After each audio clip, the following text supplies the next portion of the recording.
If you grew up Seventh-day Adventist, you were taught that Ellen G. White's health reform message was a divine gift from God. You were told that long before modern medical science understood the dangers of tobacco, rich foods, and flesh meats, God granted Ellen White a supernatural vision in Otsego, Michigan, in June 1863, gifting the remnant church an inspired health message decades ahead of its time. Adventists often point to this health message as living proof of her prophetic gift. But what if the historical record tells a completely different story? What if her divine visions were actually lifted directly from popular 19th century secular health fads? What if, while commanding her followers to give up meat under penalty of spiritual compromise, Ellen White privately ate poultry, beef, venison, and seafood for over 30 years? And what if her writings contained biological claims so scientifically impossible and racially problematic that the Adventist Church had to quietly delete them from her books? To our open-minded Adventist viewers, true faith does not hide from history. Today we are examining Ellen White's health reform and biological claims using primary sources, historical records, and the Bible itself. On June 6, 1863, in Otsego, Michigan, Ellen White received her foundational 45-minute vision on health reform. She claimed that God personally revealed to her that Christians must adopt a 2-meal-a-day system, abstain from meat, swine's flesh, spices, tea, coffee, and butter, and reject all orthodox drugs in favor of natural water cures and physical restraint. To the average Adventist, this sounds like a miraculous 19th century revelation. But historical context destroys the myth of originality. In the 1830s through 1850s, years before Ellen White's vision, America was swept by a massive secular health movement led by reformist preachers and hydrotherapists.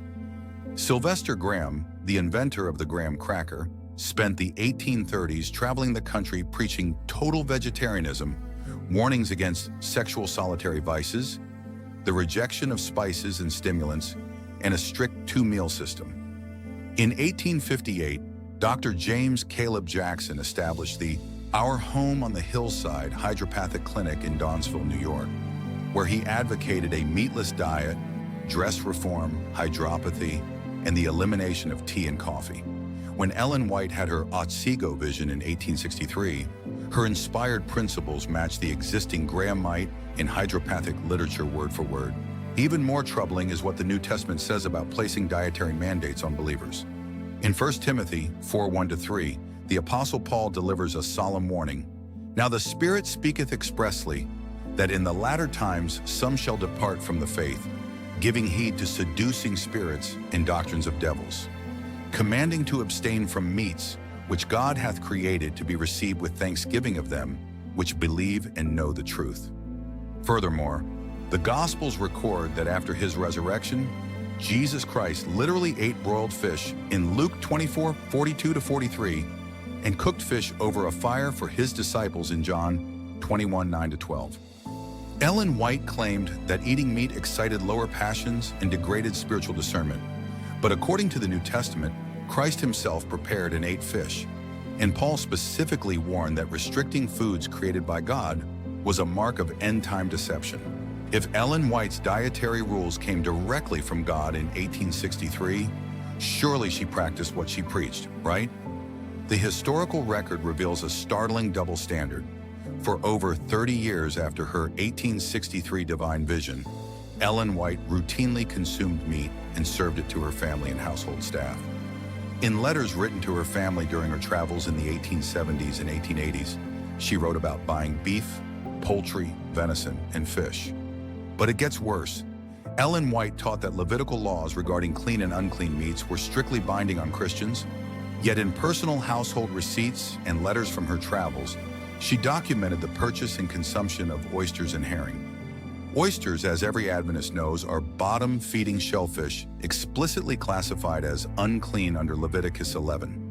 Why was the prophetess of health buying unclean shellfish while writing testimonies telling church members that meat eating was a sin against God?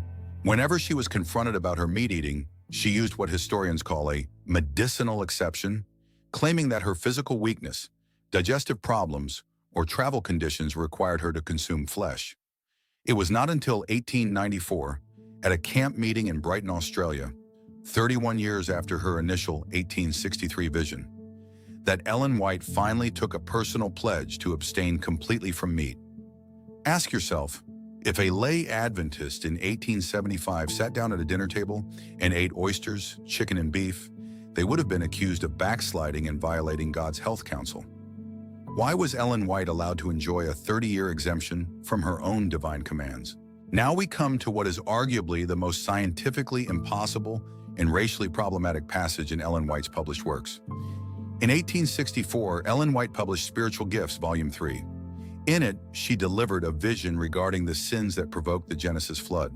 She wrote, "But if there was one sin above another which called for the destruction of the race by the flood, it was the base crime of amalgamation of man and beast which defaced the image of God and caused confusion everywhere." On page 75 of the same book, she added, "Since the flood there has been amalgamation of man and beast, as may be seen in the almost endless varieties of species of animals and in certain races of men." Read those plain words carefully. Ellen White claimed that the single greatest sin that brought on the flood was the crossing or amalgamation of human beings with animals. She claimed that this human-animal crossing defaced the image of God and created confused species, and that this interbreeding continued after the flood, leaving physically visible evidence in certain races of men. How did early Adventist leadership understand this statement? In 1868, leading Adventist editor Uriah Smith published a book defending Ellen White's visions, titled The Visions of Mrs. E.G. White. Smith addressed critics directly, defending her claim that humans had bred with animals by writing that the surviving results could be seen in degraded populations, explicitly citing the wild bushmen of Africa as an example of human-animal amalgamation. Crucially, Ellen White and her husband, James White, personally reviewed Uriah Smith's book before publication, approved it, and sold it through the church's publishing house. Neither Ellen nor James ever corrected Smith. They endorsed his explanation that non-white ethnic groups were the product of human-animal interbreeding. Modern science utterly demolishes this claim. In reproductive biology, natural fertilization between humans and animals is a genetic impossibility. Every mammalian egg possesses outer protective barriers, the zona pellucida and vitelline membrane, that block cross-species fertilization at the molecular level. Humans have 46 chromosomes, while animals have vastly different karyotypes. Sperm from one species cannot bind to or fertilize the ovum of another to produce living, reproductive offspring. When modern science proved that human-animal crossing was impossible, Adventist apologists like Francis D. Nichol attempted a desperate grammatical rescue mission in 1951. Nichol argued that Ellen White meant amalgamation of man and of beast, suggesting she meant intermarriage between Sethites and Cainites on one hand and animal crossbreeding on the other. To evaluate that argument, look at her original sentence structure: the base crime of amalgamation of man and beast which defaced the image of God. As Adventist scientists like Harold W. Clark pointed out in internal church discussions, man and beast are coordinate nouns in that sentence. If amalgamation of man meant Sethites marrying Cainites, why did Ellen White state that the physical results of this amalgamation were still visible after the flood in certain races of men? When theologians realized this passage was unexplainable, what did the church do? In 1890, when Ellen White republished her History of the Flood in Patriarchs and Prophets, the controversial chapters were rewritten, and every single sentence regarding the amalgamation of man and beast was silently deleted. If this was an inspired truth revealed by God, why was it completely erased from her later books? So where did Ellen White get the idea that humans and animals had bred to produce confused species and certain races of men? In the mid-19th century, traveling carnivals and P.T. Barnum's dime museums were hugely popular across America. These shows routinely exhibited individuals with severe birth defects, microcephaly, or hypertrichosis, deceptively marketing them to naive Victorian audiences as living half-man, half-beast hybrid curiosities. In a society completely lacking basic genetic literacy, many people took these carnival displays at face value. Historical and sociological analysis indicates that Ellen White likely saw or heard accounts of these freak show exhibits, mistook human congenital anomalies for biological hybrids, and retrofitted them into her theological worldview as proof of antediluvian corruption. Rather than receiving a divine revelation from the creator of DNA, she was simply reflecting the visual misapprehensions and popular scientific ignorance of her 19th century culture. Let's assemble the full picture. Ellen White's health message was not an original, supernatural revelation ahead of its time. It was borrowed from the secular Grahamite and hydropathic movements of her era. She commanded her followers to give up meat, cheese, and butter as spiritual hazards while privately eating poultry, beef, venison, and unclean oysters for over 30 years. She claimed in vision that human-animal interbreeding was the chief sin that caused the flood and produced certain races of men, a claim that is biologically impossible and so racially problematic that her own church erased it from her published works. To our Adventist friends watching this, we share these historical facts not out of hatred, but out of a desire for biblical truth. God does not require you to defend scientific errors, textual cover-ups, or hypocritical double standards to have a relationship with Him.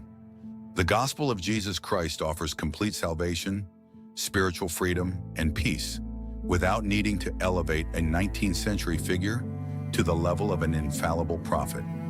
It is time to test all things by the Word of God alone. If this video opened your eyes, please like, subscribe, and share it with someone who needs to see it.